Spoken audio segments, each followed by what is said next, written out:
Buenos días. Eh, Vamos entonces a seguir con la unidad número 2 acerca de teoría de números y en particular vamos a seguir trabajando el tema del teorema fundamental de la aritmética. Eh, Bien, la clase pasada estuvimos hablando acerca de la divisibilidad y de los criterios de divisibilidad y eh, dimos una definición clave en lo que será la continuación de esta unidad, que es la definición de un número primo. Y recordemos un poco la definición de número primo. Dijimos que un número P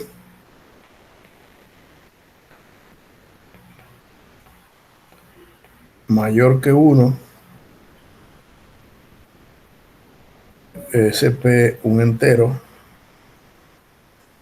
positivo mayor que 1, si sus únicos divisores, cuando hablamos de divisores enteros o divisores euclidios, son P y 1, entonces se dice que P es primo. En caso contrario,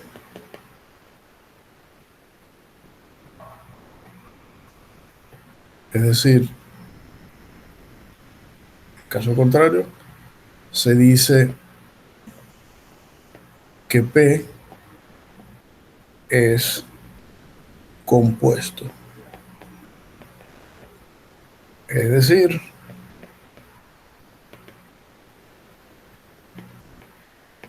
que P tiene más divisores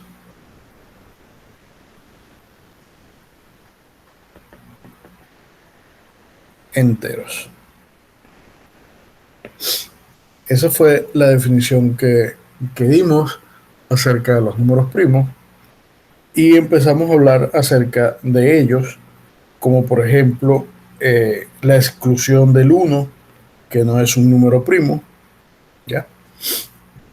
Y hay muchas razones por las cuales el 1 no es un número primo, ¿ya? Además del 1 tampoco es un número compuesto, sino que es un número especial y simplemente se le da el nombre de la unidad, ¿ya? Es una convención que se ha hecho a lo largo de la historia y y que digamos que la razón principal o fundamental es que si consideráramos al 1 como primo, mucha de la teoría de, que hay sobre los números primos se vendría abajo o sería muy complicado eh, mostrar que, que eso ocurre de esa manera. Entonces, esa ha sido una de las razones, digamos, fundamentales, pero sin embargo, se considera al 1 como un número que no es primo y tampoco es compuesto. Entonces, a partir de la definición esa que está allí, de número primo, uno puede que dado un número n cualquiera, entero, positivo, uno tiene tres consideraciones sobre ese número. O ese número es primo, o es compuesto, o sencillamente ese número es el 1. Es decir, solamente pueden existir esas tres condiciones y eso lo que estaría diciendo es que en cuanto a la primalidad del número, estaría cumpliendo una ley de tricotomía, es decir, cumple alguna de esas tres, nada más. No puede cumplir dos a la vez, sino una sola a la vez.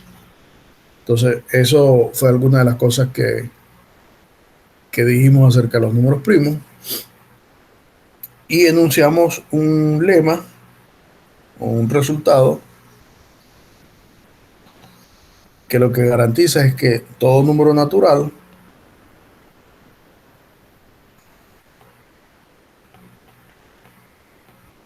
n mayor que 1 tiene al menos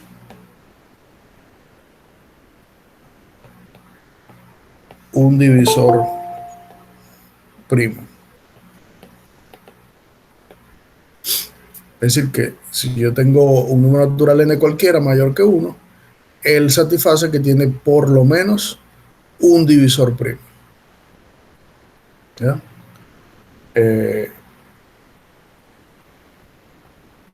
La demostración es muy sencilla, ocupa menos unas 2 3 líneas y, y vamos a ocupar un momento para la demostración.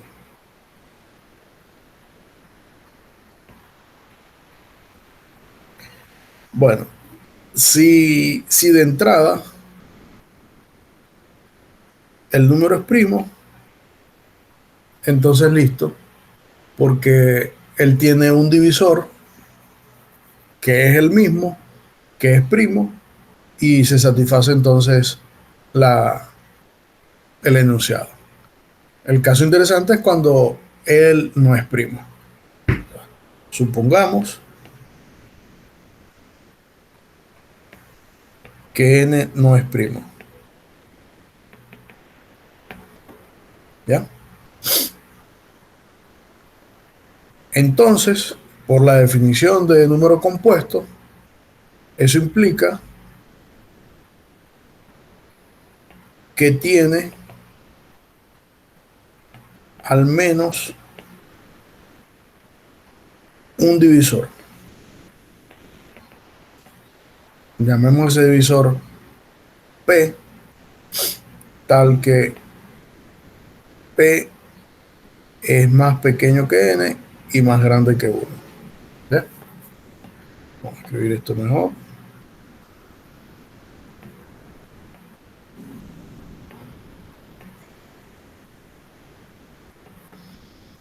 ¿Ya?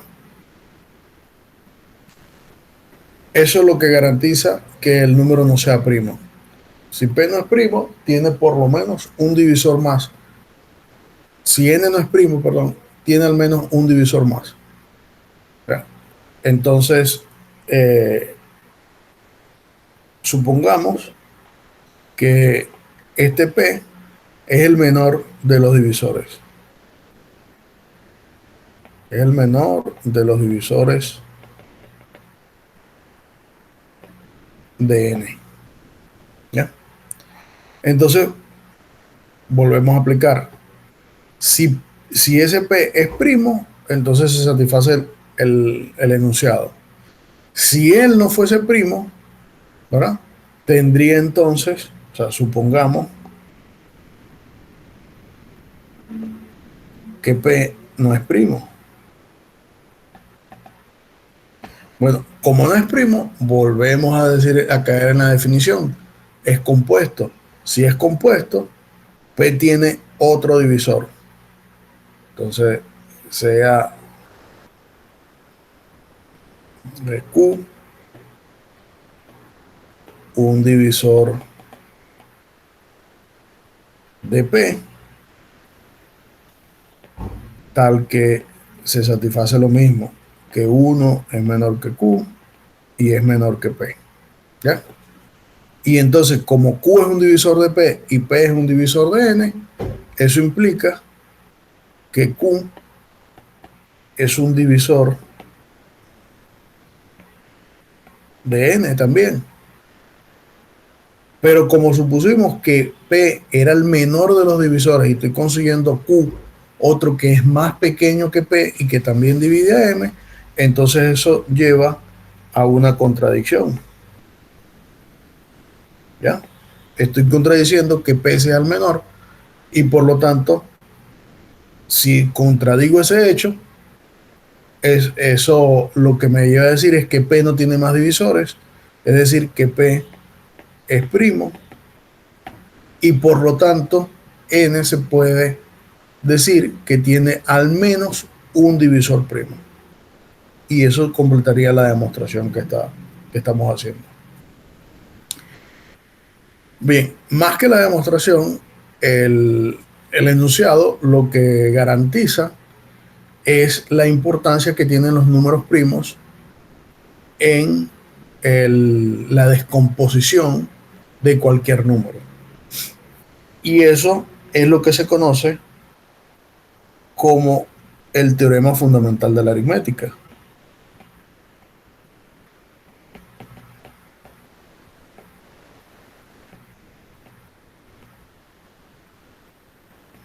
El teorema fundamental de la aritmética lo demostró Euclides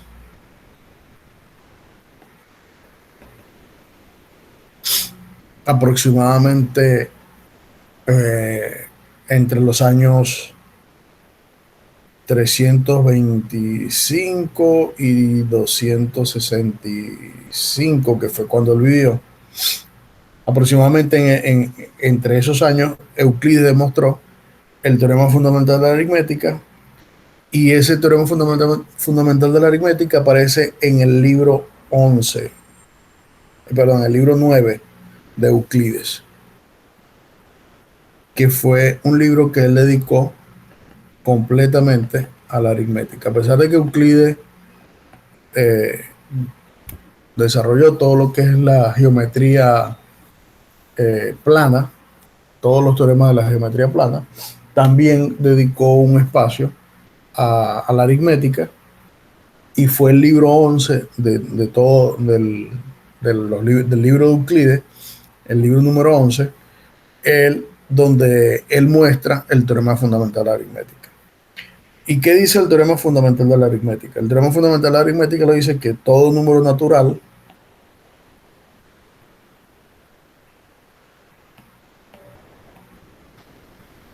n mayor que 1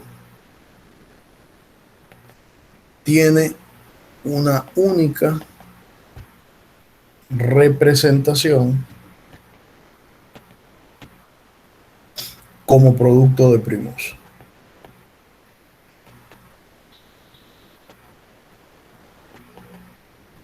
O como producto de números primos.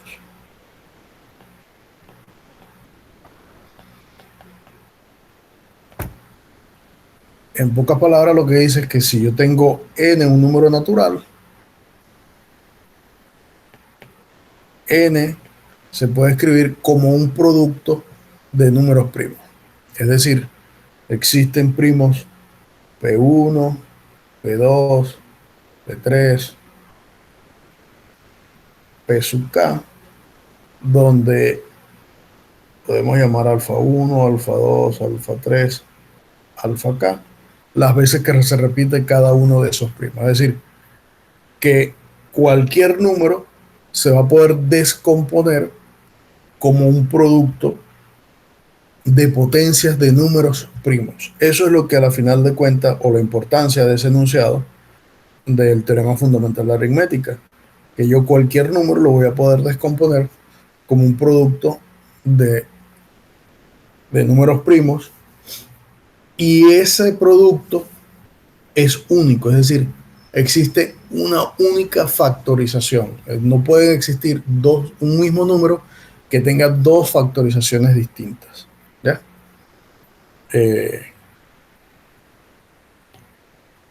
Ejemplos de eso, bueno, son los ejemplos que más, bueno, para eso tendríamos que conocer la lista de los números primos, pero supongamos que conocemos la lista de los números primos, y un ejemplo de eso, bueno, los más sencillos, por ejemplo, 15 es un número que no es primo, porque 15 lo divide el 5 y el 3.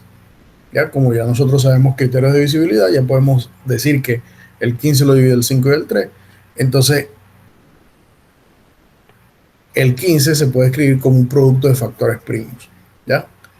Es decir, satisface lo que se llama el teorema fundamental de la aritmética. y cualquier otro número que me lleve, por ejemplo, 27, ¿ya? 27, deberíamos poderlo escribir o como un producto de números primos o decir si es primo o no. Entonces allí es eh, donde entra en juego cómo determino yo si un número es primo o no. No sabemos si 27 se puede escribir según los criterios de divisibilidad. 27 será un número primo o tiene otros divisores 27. Tiene otros divisores. ¿Cuáles son los divisores de 27? El 9, el 3. Entonces, 27 lo divide el 3 y lo divide 3 veces. ¿Ya? Entonces, 27 se escribe como un producto de números primos. El 3 es un número primo. Ahora bien, podríamos complicar mucho más el asunto y colocar números mucho más grandes y preguntarse en algún momento si esos números son primos o no. Para ello, entonces, existe un método que se conoce como el método de la criba de Eratóstenes. La criba de Eratóstenes lo que permite es, a través de un proceso algorítmico, determinar cuándo un número es primo y cuándo no es primo. ¿Ya? ¿Y cómo hace la criba de Eratóstenes para hacer eso? Bueno, el proceso algorítmico de la criba de Eratóstenes dice, bueno, sea n un número natural mayor que 1. Es decir, el proceso empieza cuando me dan un número natural cualquiera. Entonces, para ver que ese número no es primo, debemos verificar que existe un número k, también natural, ¿verdad? Tal que k es menor que n y es menor que 1. Y además satisface que n divide a k, perdón, que k divide a n. ¿Ya? Eso es lo que debe ocurrir para demostrar que no es primo. Si pasa eso. Si no pasa eso, quiere decir entonces que si no existe ese número natural, entonces el número que yo tenía inicialmente es un número primo. ¿Y cómo hago yo para conseguir ese número k? Bueno, el proceso para hacerlo es lo que se conoce como el proceso de la criba de Eratóstenes. Vuelvo y repito. Conseguir números primos. ¿Cómo los consigo? Bueno, la manera de hacerlo lo voy a mostrar primero con un ejemplo, o vamos a conseguir los números primos con un ejemplo y después vamos a ver de que en general eso siempre se puede hacer. Entonces, para ello, vamos a hacer lo siguiente. Vamos a ver. Vamos a construir una criba de Eratóstenes para n igual 100. ¿Ya? Entonces, ¿qué vamos a hacer? Bueno, vamos a hacer una lista de los 100 primeros números naturales. Uno, dos. Vamos a ver si lo puedo separar un poco. Si me da.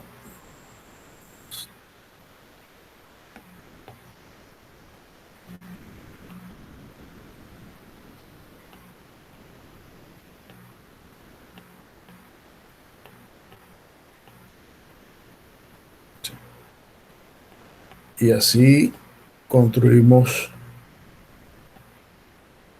los números del 1 al 100.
Sí, es un trabajo, pero después que lo aprendamos nos va a hacer falta.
Ok, terminamos.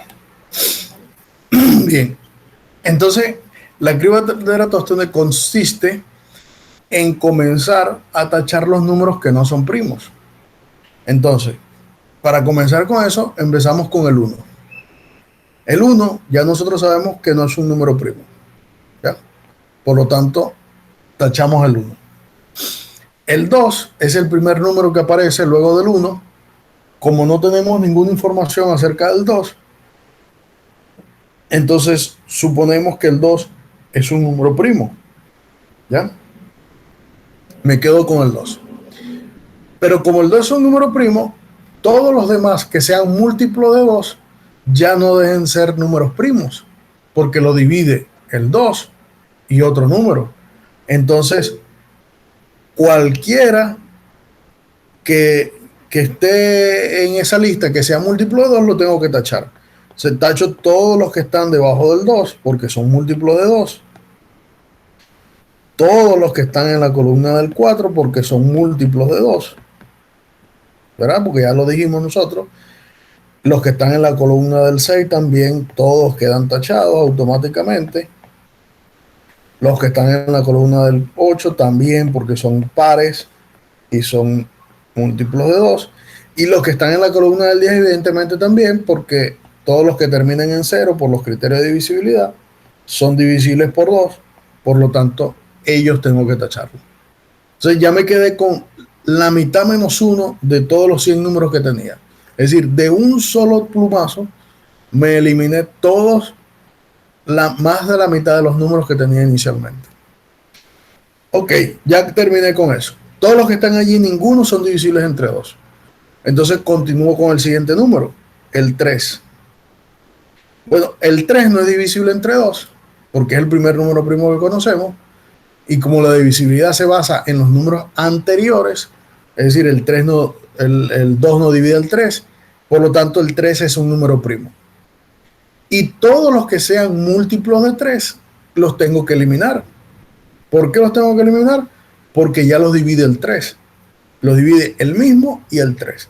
Entonces en ese caso tendría que eliminar el 6, que ya lo eliminé, el 9, el 12, que lo eliminé, el 15, el 18, que lo eliminé, el 21, y así voy eliminando todos los múltiplos de 3.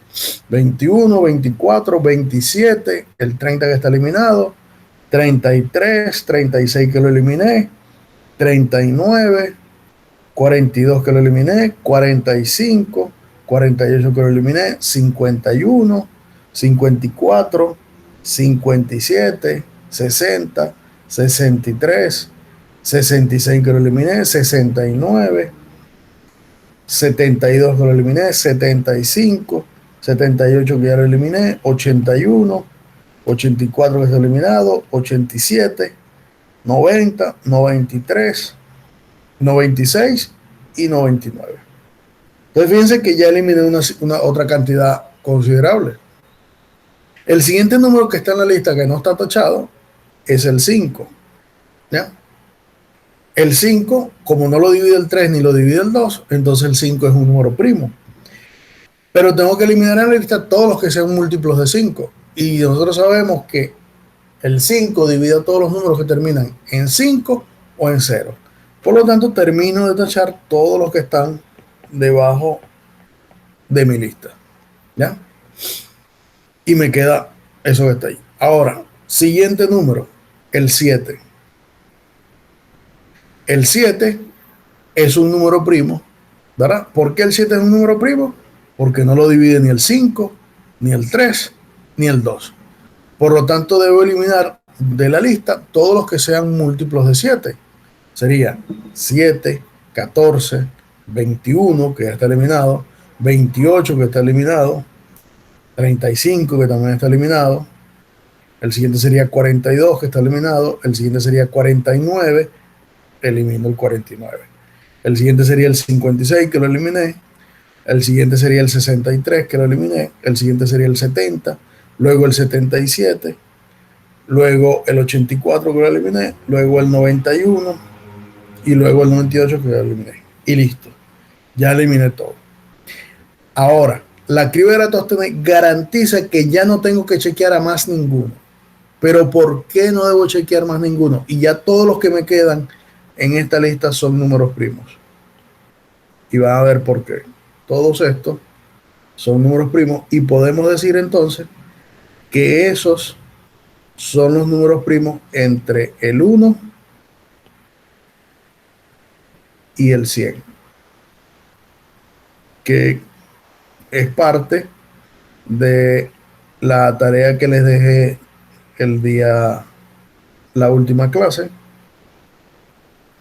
verificar cuáles eran los números primos entre 1 y 100.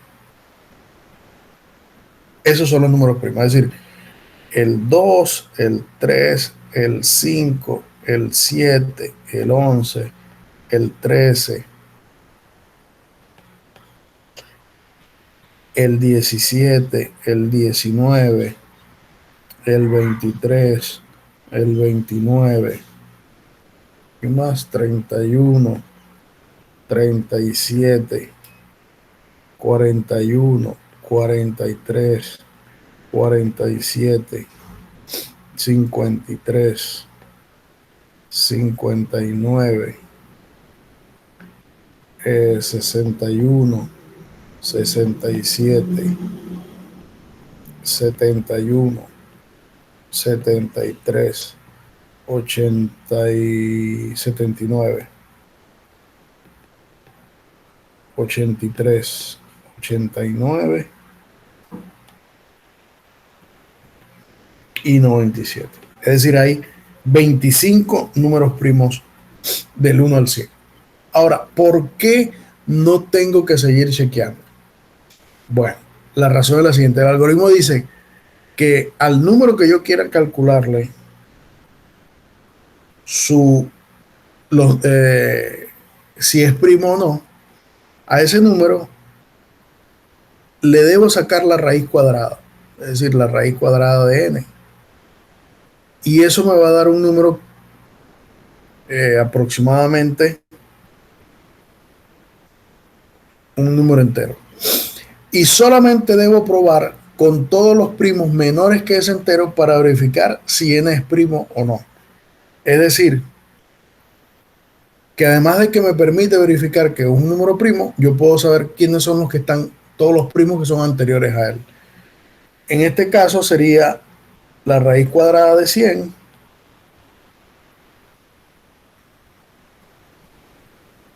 en este caso es exacta y es 10. Me dice que yo debo de probar solamente con todos los primos menores que 10 para verificar si 100 es primo o no. Entonces, los números primos menores que 10, en este caso serían 7, 5, 3 y 2. Y todos los que me queden en esa tabla, hasta el número 100, garantiza que son números primos. ¿Ya? ¿Entendido lo que significa el algoritmo de la criba de Eratóstenes? Profe, repita ese último pedacito, me escucho bien.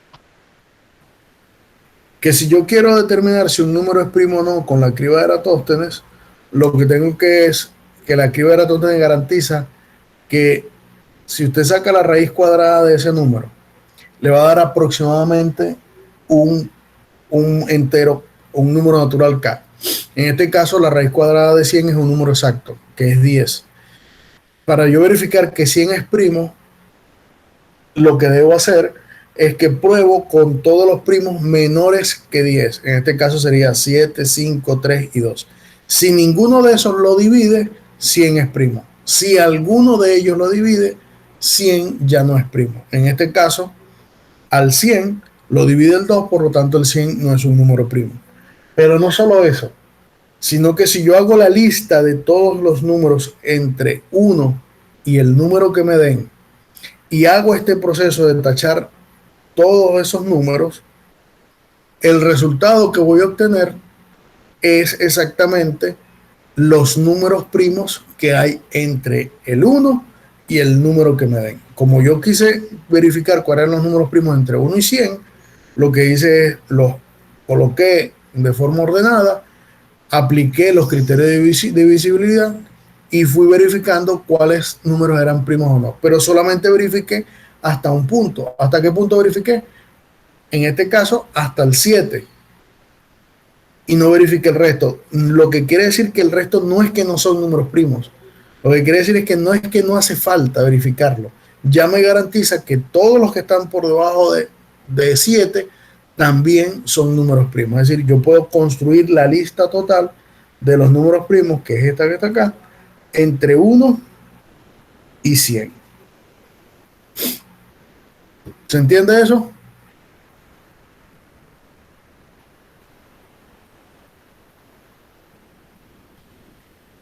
Sí, se entiende. O sea, profe, Sí, usted lo bro. que quiere, Dime, Daniel. que entonces usted lo que quiere decir es que cuando nosotros, por ejemplo, tenemos la lista de los números primos entre el 1 y el 100, y nosotros, por ejemplo, le sacamos la raíz al 100 y nos da 10, solamente tenemos que verificar los números primos entre el 1 y el 10 y luego los demás salen por la misma regla que hemos utilizado. Basta con verificar entre el 1 y el 10 que ninguno divida al número que me estén dando. En este caso, yo dije 100, por decir un número grande pero a la vez pequeño, pero pudo haber dicho 101. ¿Ya? Entonces tendría que verificar si el 101 es primo o no. Si yo cambio el 100 y pongo 101, por ejemplo, aquí me parecería, vamos a agregar en esta lista el 101. ¿Ya? Entonces yo lo que hago es que le calculo la raíz cuadrada a 101. La raíz cuadrada de 101 es aproximadamente 10. ¿Ya? Entonces yo voy a probar con los números menores que 10, que son primos, que está garantizado que son primos, que no dividen al 101 para verificar si el 101 es primo. En este caso, los números menores que la raíz cuadrada de 101 aproximadamente 10. Los primos menores que 10 son 7, 5, 3 y 2.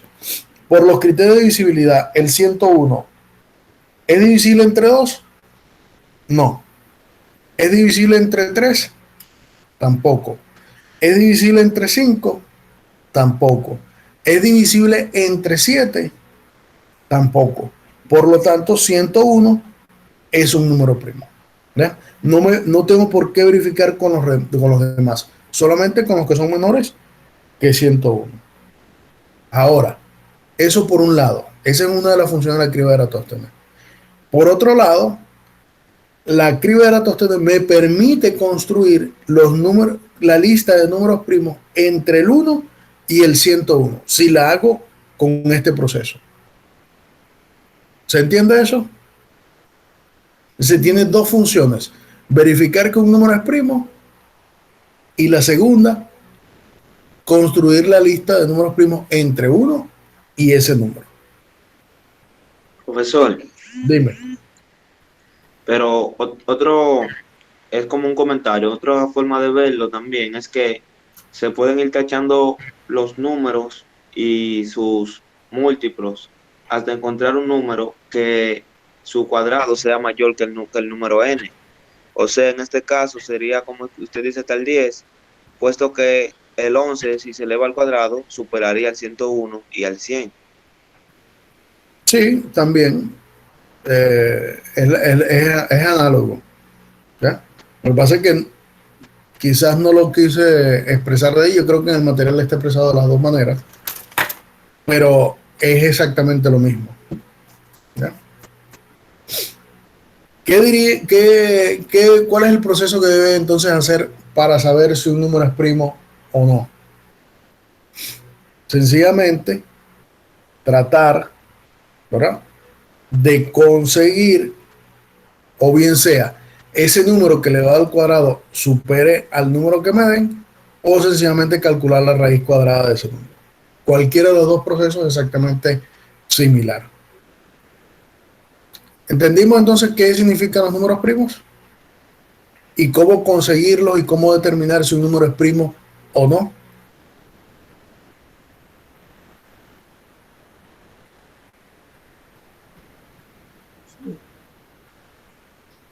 Bien. En el material, además, yo les di una tabla de los números primos del 1 al 1000. Es decir, todos los números que hay entre el 1 y el 1000. Y uno podría verificar esa tabla construyendo la criba de Eratóstenes. Ahora bien, una de las cosas que digamos,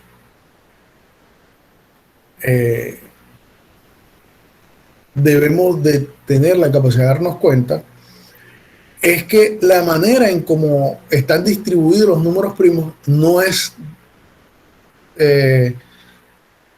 como de forma recurrente, es decir, no hay una fórmula general para determinar números primos, ¿ya? Entonces allí es donde entra en juego los diferentes tipos de números primos, los diferentes números primos que hay, y se le llaman de acuerdo a quien los ha descubierto, ¿no? Entonces, otra de las cosas que nos podemos dar cuenta es que no están distribuidos uniformemente. Es decir, que yo pueda decir, bueno, por cada 10 números hay 3 números primos, o 4 números primos, o 5 números primos. Y eso lo podemos ver en la tabla. Fíjense, entre el 1 y el 10 hay 4 números primos, ¿verdad? Pero entre el 11 y el 20 también hay 4 números primos. Entre el 21 y el 30 solamente hay 2. Y así sucesivamente podemos irnos dando cuenta que no se mantiene un patrón. O sea, porque si hacemos aquí y colocamos cuántos números primos hay, entre el 1 y el 10 hay 4, entre el 11 y el 20 hay 4, entre el 21 y el 30 hay 2, entre el 31 y el 40 hay 2, entre el 41 y el 50 hay 3, entre el 51 y el 60 hay 2, el otro hay 2, en el otro hay 3, en el otro hay 2 y en el otro hay 1. Fíjense que no hay un patrón que se sigue de cómo empiezan a aparecer los números primos. Y a medida que esta cantidad de números va avanzando, el distanciamiento que hay entre los primos es mucho más grande, es decir, van a aparecer menos y van a pasar muchos números para que aparezca un número y otro, un primo y otro. Eso lo que dice es que los números primos no están distribuidos uniformemente sobre el conjunto de los números naturales. Una de las cosas. Lo otro que también se puede demostrar o se demostró es que la cantidad de números primos es infinita. Es decir, no hay un número finito, no se acaban en algún momento. ¿Ya? Los números primos son infinitos. Eso es otro hecho importante que se puede demostrar, que es que la cantidad de números primos es infinita. Y eso también lo demostró Euclides en su libro de aritmética, que existen infinitos primos y que no existe una cantidad finita de ellos. ¿Ya? Entonces, bien, ahora nosotros nos vamos a tomar un tiempo para hablar sobre acerca de diferentes números primos. ¿Ya?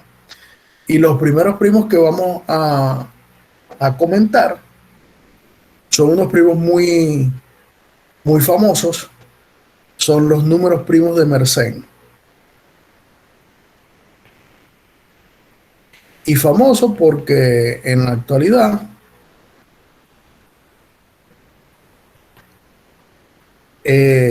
hay mucha gente trabajando en esta área tratando de construir números primos de Mersenne, del tipo que plantea Mersenne. Ok. Mersenne lo que plantea en su número primo, lo que dice es que,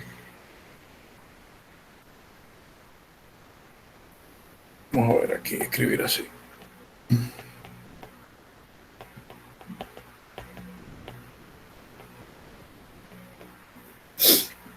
que si n es un número natural, entonces si 2 a la n menos 1 es primo,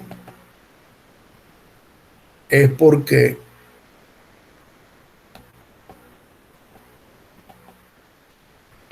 n es primo. Es decir, él está diciendo que cada vez que yo me dé un número primo, el número 2 a la n menos 1, o sea, perdón, para cada n, cuando 2 a la n menos 1 es primo, es porque el número n que yo tenía inicialmente era un número primo. ¿Ya? Y uno puede hacer una demostración, no voy a hacer la demostración está en el material, puede hacer digamos, una verificación de ese hecho. Nosotros ya sabemos que 2, 3, 5 y 7 son números primos. Uno pudiera intentar construir los números primos de Mersenne que se derivan de 2, 3, 5 y 7. Para el caso de n igual 2, me quedaría 2 a la 2 menos 1. 2 a la 2 menos 1, ¿cuánto es? 3. 3. Y 3 es primo. ¿Verdad que sí? Es decir, si yo me doy un número primo, el que tengo también es un número primo. Para n igual 3, ¿quién sería? 2 a la 3 menos 1. ¿Cuánto es 2 a la 3 menos 1? 7. 7. Sí. Y 7 también es primo. Para n igual 5, me quedaría 2 a la 5 menos 1. ¿Cuánto es esto?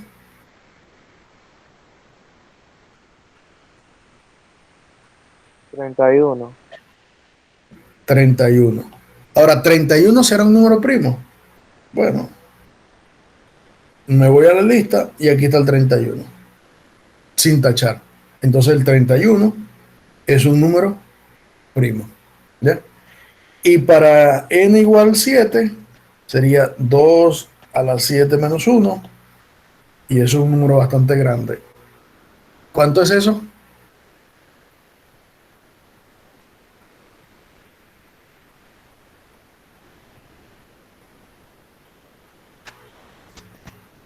107.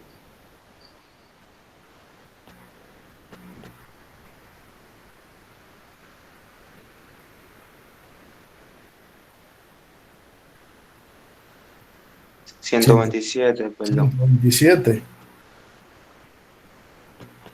Bueno, ese número bastaría verificar que sea un número primo. ¿Ya? ¿Cómo verifico yo si 127 es un número primo?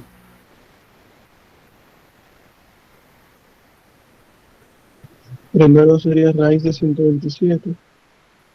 Ujú. Eso es aproximadamente como 11. ¿Ya? 11 o 12. 12. Aproximadamente 12. Y verifico con todos los primos menores que 12. Los primos menores que 12 son 11, 7, 5, 3 y 2. 127 no es divisible entre 11, no es divisible entre 7, no es divisible entre 5, no es divisible entre 3 y no es divisible entre 2. Por lo tanto, 127 también es primo. Es decir, es una forma de hallar o verificar que es un número primo. Ahora,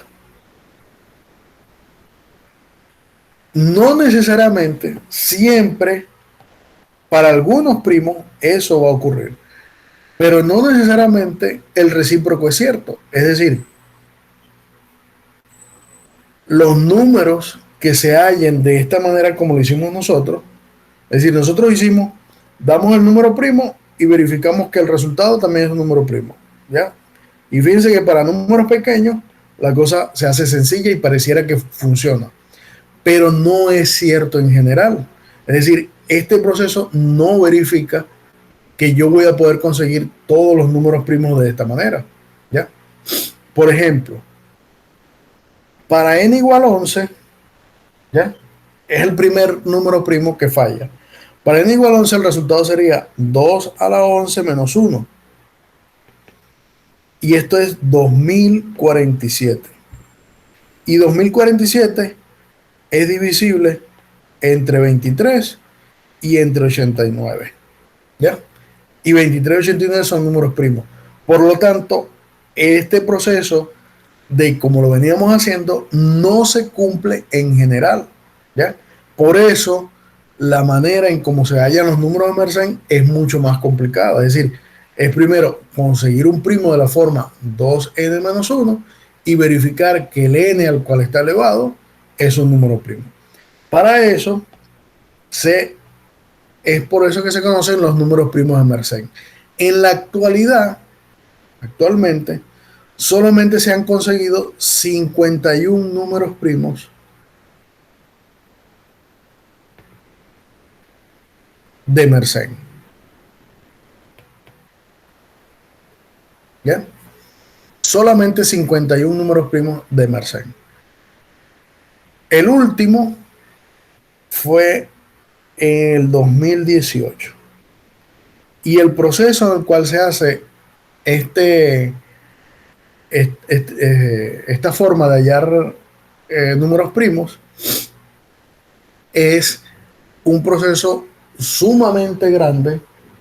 Se hace de manera algorítmica, es decir, con unos supercomputadores, con unas super memorias, procesadores inmensos. Y el último número primo se llama el número primo de Mersenne 51 y es 82.589.933. Es decir, el número primo 51 de Mersenne es este que está acá. ¿Ya? Entonces, ya ustedes podrán más o menos imaginarse lo complicado que es hallar números primos de Mersenne, ¿ya? Entonces, este es los primeros números primos de Mersenne. Ahora,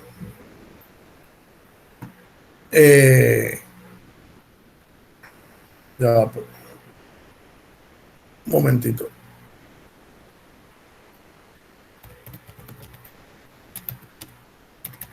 Creo que tengo un error allí.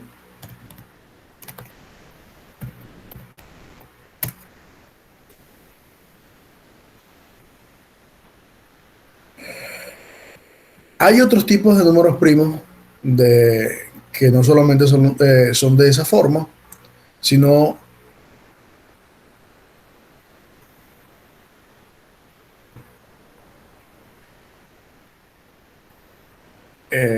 bueno, sí, lo que les decía que estaba equivocado. El número primo de Mersenne no es ese. Es decir, el número primo de Mersenne es mucho más grande, ¿ya? Tiene 24 millones, lo que tiene son 24.862.048 dígitos y se obtiene a partir del primo 82.589.933. Eso sí. Es decir, que si ustedes toman como N 82.598.933, el número que obtienen es un número que tiene más de 24 millones de dígitos y es un número primo, ¿ya? Y es un número primo. Ese sí es la... Es decir, que cuando usted eleva 2 a ese número, 82.598.933, le resta 1, el número que obtiene es un número primo de Mersenne y se llama M51. Ahora sí, eso me parecía raro de lo que dije. Bien, hay una fundación, eh, una fundación que se encarga de verificar esos números primos y incluso tienen una página donde usted puede descargar el algoritmo y si quiere intentar en un computador en su casa empezar a generar los números primos de Mersenne. La página web es www.mersenne.org. ¿Ya? Si usted está interesado, usted puede acceder a este link, descargar el software, instalarlo en su computador y tratar de empezar a generar números primos. Si tiene un buen computador, posiblemente tenga unos resultados al principio, si no, posiblemente se paralice en algún momento y no pueda seguir continuando. Bueno, por ahí dice Marco que se le funde el computador. Más o menos. Pero pueden practicar con los primeros 100 primos que consigan ustedes. Con números primos más o menos pequeños sí va a funcionar rápido. Ok. Sigamos entonces. Otra de las, digamos que ahora conjeturas, ¿ya? Es lo que se conoce como la nueva conjetura de Mersenne.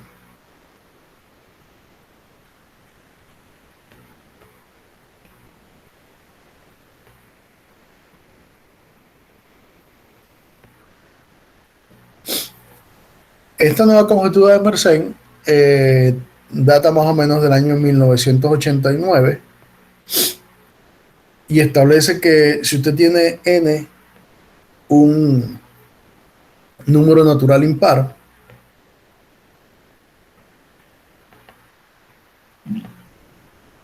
se cumplen, y si se cumplen las dos primeras condiciones siguientes, también se cumple la tercera. ¿Cuáles son las condiciones? Que si se cumple que P es de la forma 2K más o menos 1 o 4, perdón, aquí puse, vamos a poner aquí P, o 4K más o menos 3 para algún K en los naturales. La segunda, que 2 a la P menos 1 es primo, entonces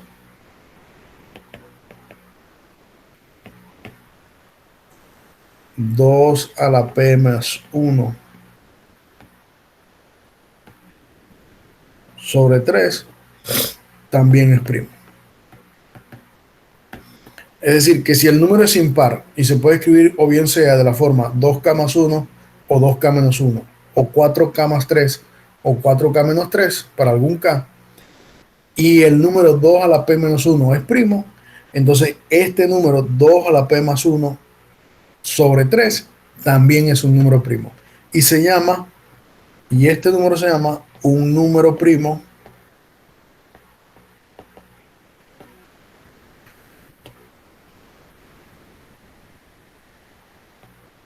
de Wastad. ¿Ya? Es un número primo de Wastad.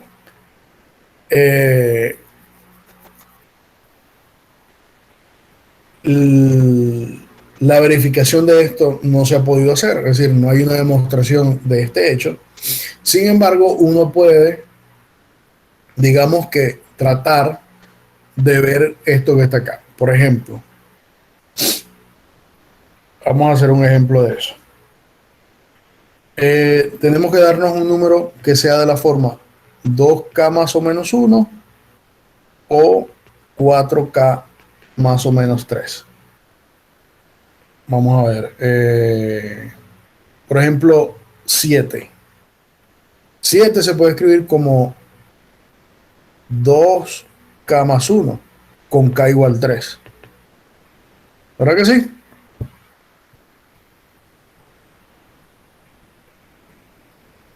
Sí se puede escribir 7 como 2K más 3 para K igual 3. ¿Se durmieron? Sí. Sí, maestro, sí se puede escribir. Ok. Y cuando yo hago 2 a la 7 menos 1, el resultado que obtengo es un número primo. Bueno, 2 a la 7 menos 1 sería 2 a la 7, que sería 128 menos 1, que es 127. ¿Ya? Y Sí, es un número 127 primo. es un número primo. Lo que implica eso es que cuando yo haga 2 a la 7 más 1 y lo divido entre 3, el resultado es un número primo. Eso es lo que dice que debería pasar. Entonces sería 128 más 1 y lo divido por 3. Que eso sería 129 y lo divido por 3. ¿Y 129 es divisible entre 3? Sí, sí es divisible entre 3. ¿Cuánto es el resultado de dividir 129 entre 3? 43. 43. ¿Y 43 es un número primo? Pues sencillamente, si queremos verificar que 43 es un número primo, nos vamos hasta la tabla que construimos. ¿Dónde está? Aquí. Y aquí está 43. 43 es un número primo. Por lo tanto, esta pareciera que esa forma de hallar números primos funciona.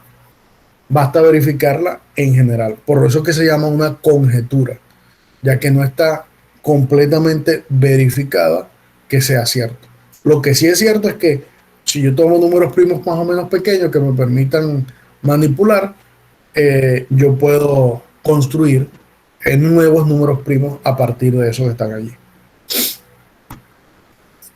Bien, otra de otra conjetura es la conjetura de Lennström, Pomerant y Gustav. Eso es algo, digamos que se puede mostrar, y lo que dice es que no es para generar números primos, sino para decir cerca de qué número están posiblemente algún número primo. ¿Ya? Lo que dice lo siguiente.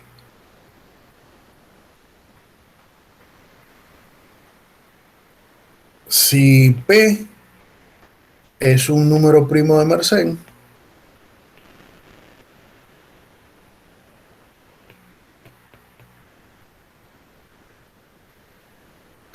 entonces P se puede aproximar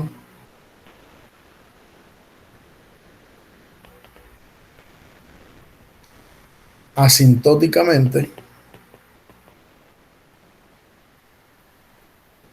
por el siguiente valor.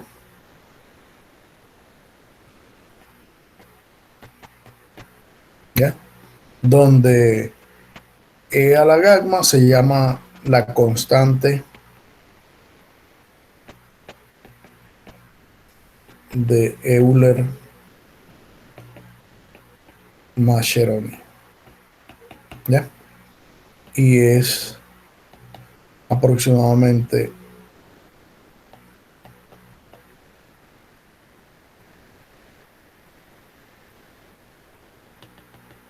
algo así. ¿Ya?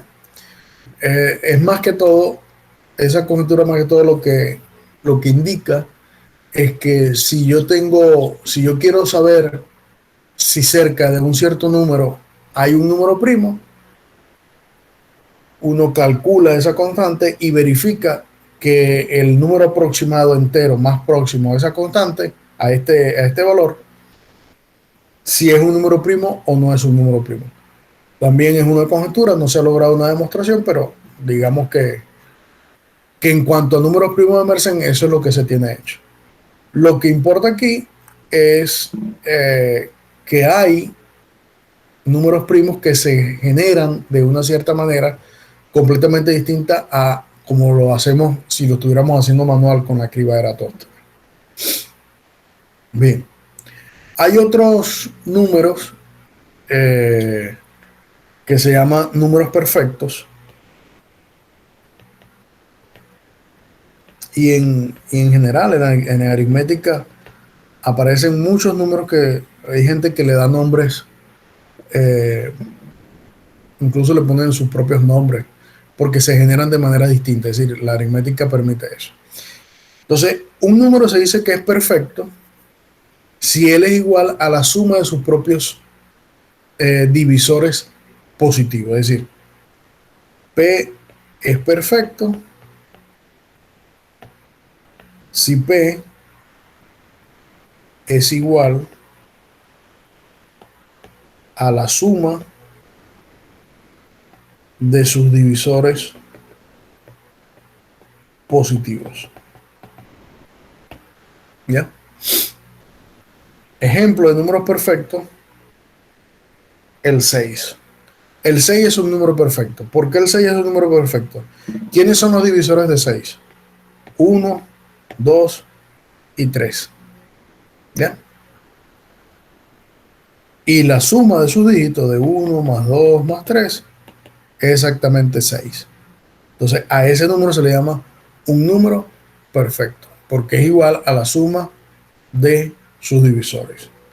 Por ejemplo, 496 también es un número perfecto porque sus divisores son 1, 2, 4, 8, 16, 31, 62, 124 y el mismo 248.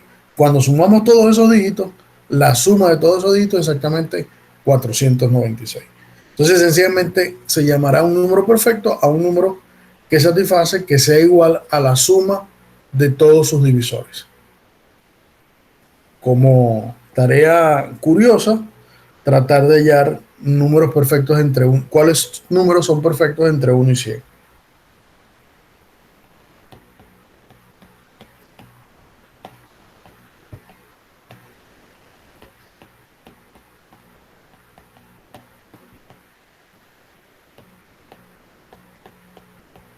¿Ya? Es decir, hago una lista de los números entre 1 y 100 y verifico cuál de esos números son perfectos. Es decir, que satisfagan que L es igual a la suma de sus dígitos. Otro tipo de números que están asociados a los números perfectos son también los números de Mersenne, es decir, los números perfectos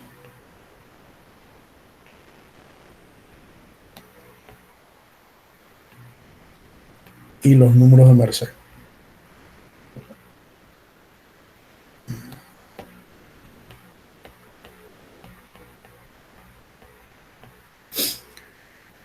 ¿Y quiénes son números perfectos y números de Mersenne? Bueno, sencillamente, si M es un número primo,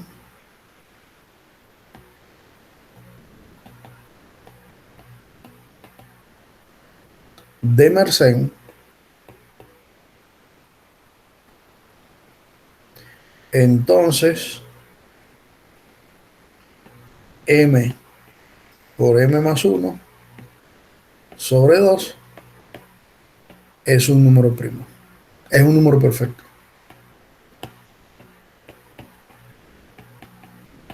¿Ya? Estamos hablando que si ahora yo tengo un número primo de Mersenne y cuando haga M por M más 1 sobre 2, el resultado va a ser un número perfecto. Dígame un número primo de Mersenne.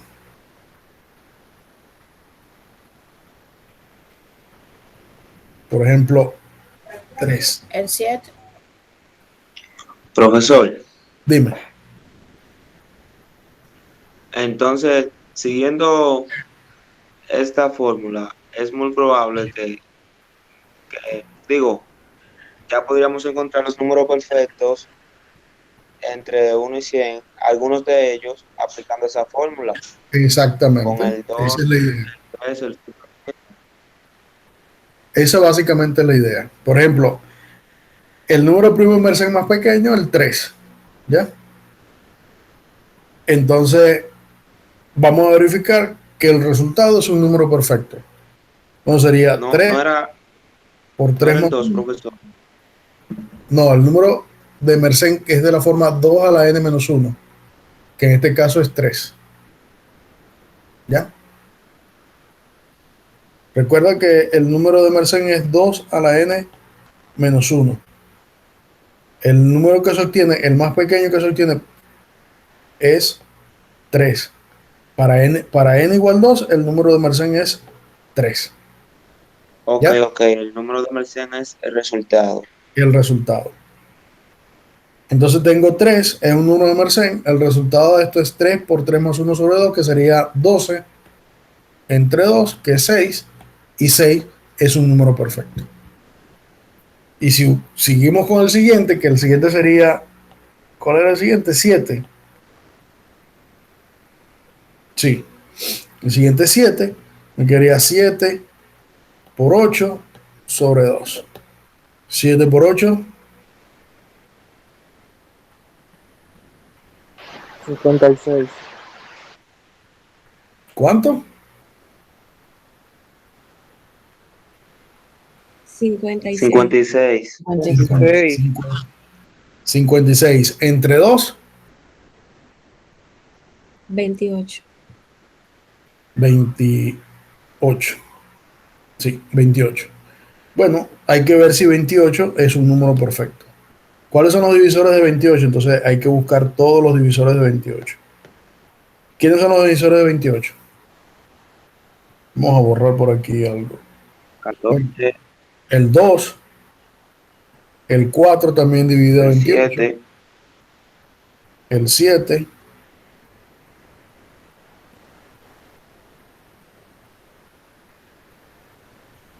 El el 3. 14 y el 1. el 14, el 1 evidente. Ok, entonces vamos a sumar estos números. Me tienen que dar 28. 11, 12, 14 y 14, 28. 28 es un número perfecto. ¿Ya? Bien. ¿Entendido eso?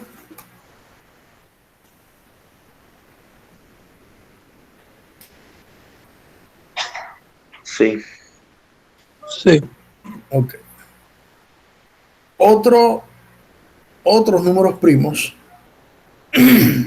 y seguimos en la misma onda de Mersenne, son los números dobles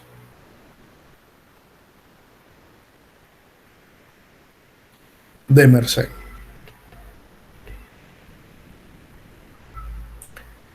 Los números dobles de Mersenne se denotan como M sub P, y son los números de la forma 2 a la 2 P menos 1 menos 1.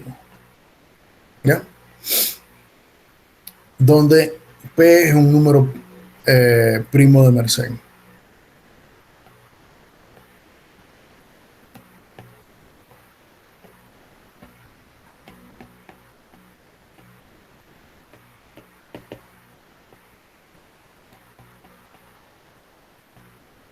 ¿Ya? Entonces uno pudiera también, eh, a partir de los números eh, de Mersenne, conseguir los números dobles de Mersenne, es decir, volver a aplicar el algoritmo de números de Mersenne.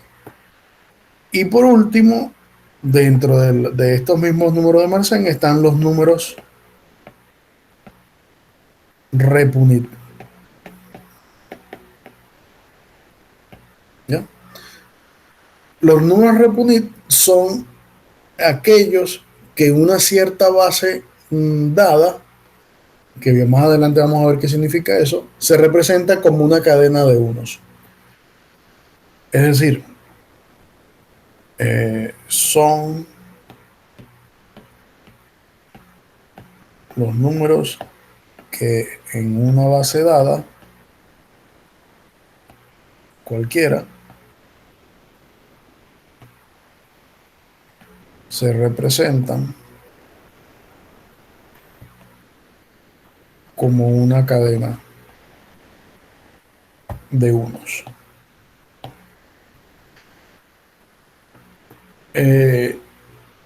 Cuando veamos bases numéricas, vamos a darnos cuenta qué números escritos en ciertas bases son números Repunit. Por ejemplo, en base 2, los números en base 2 solamente se escriben con ceros y unos. Y nos vamos a conseguir muchas veces con números escritos de esta manera, como 1, 1, 1, 1, 1. Y eso en la base decimal va a representar un número. A ese número que representa en la base decimal se le llama un número Repunit. ¿Ya? Y lo importante es que todos los números de Mersenne, es decir, la parte que tiene que ver con números de Mersenne es que los números de Mersenne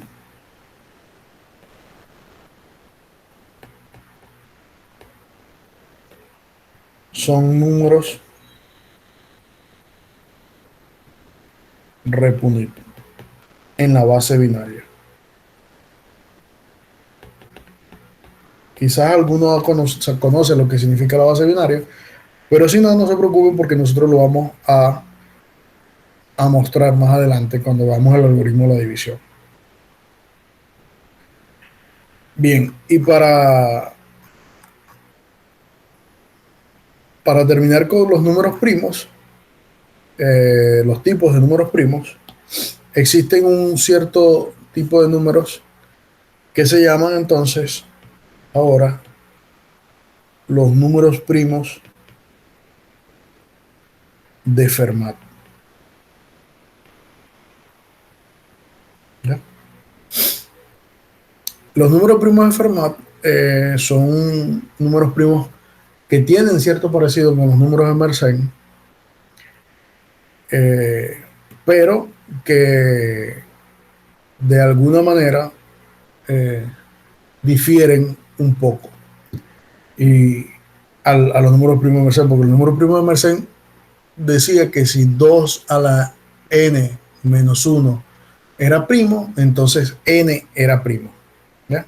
Es decir, hacía la implicación contraria. A los números de Fermat lo que dice es que si n es un número natural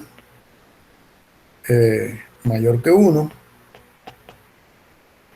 entonces 2 a la n más 1 es primo. ¿Ya? No, perdón, así no. Perdón, me equivoqué. Si n es un número natural mayor que 1 y 2 a la n más 1 es primo,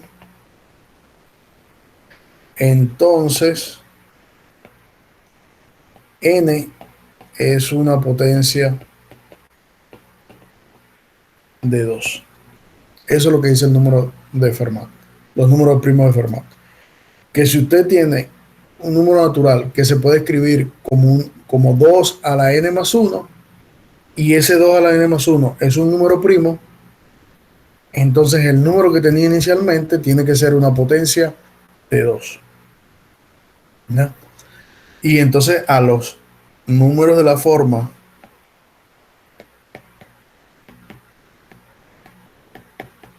se le conocen como los primos de Fermat. ¿Y quiénes son los primos de Fermat? Bueno, 3 es un primo de Fermat.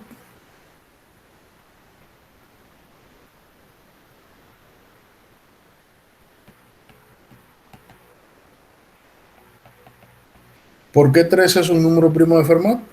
Porque Bueno, en este caso no hace falta esta condición. Vamos a quitarla. ¿Por qué 3 es un número primo de forma? Bueno, porque 3 se puede escribir como quién.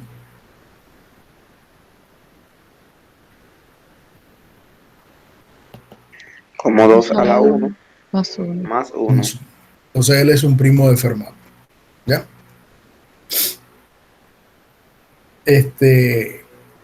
Y esto se llama entonces los primos de Fermat.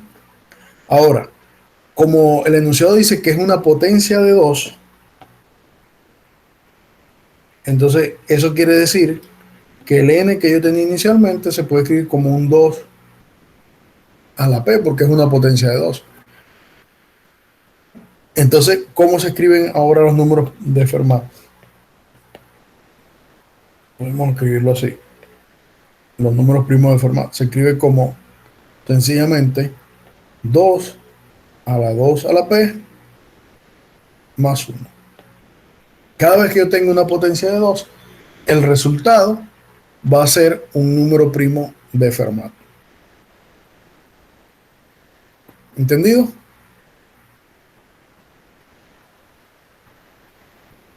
¿Puede repetir esa última parte?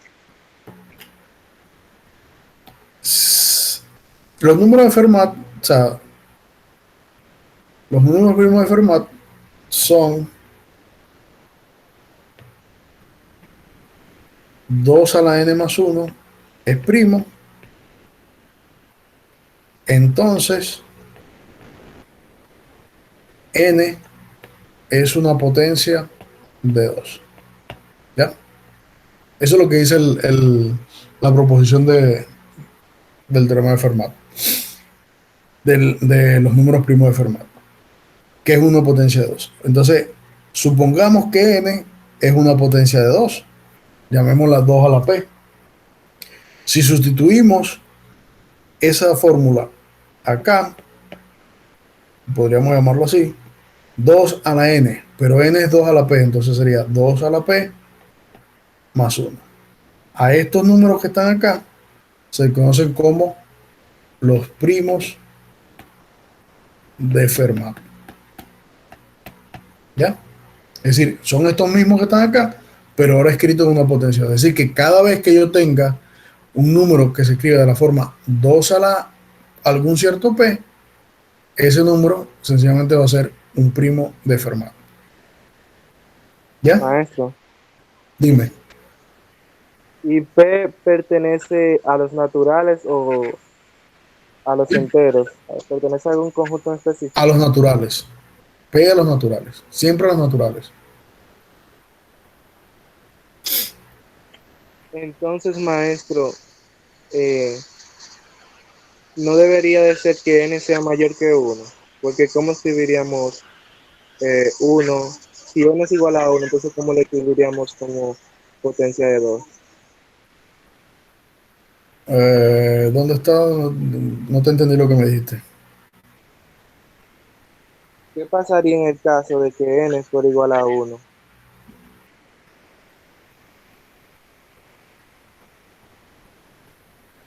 No, pero es que el n no. El n no puede ser 1. El que puede ser 1 aquí es el p. Ok, porque anteriormente estaba esa restricción de que n debía ser mayor que 1 y usted lo eliminó, por eso le pregunté.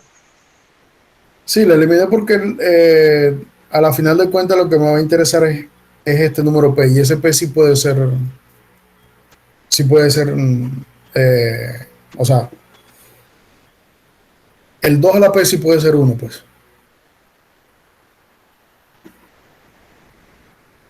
Pues entonces pues puede ser 0. P puede ser 0.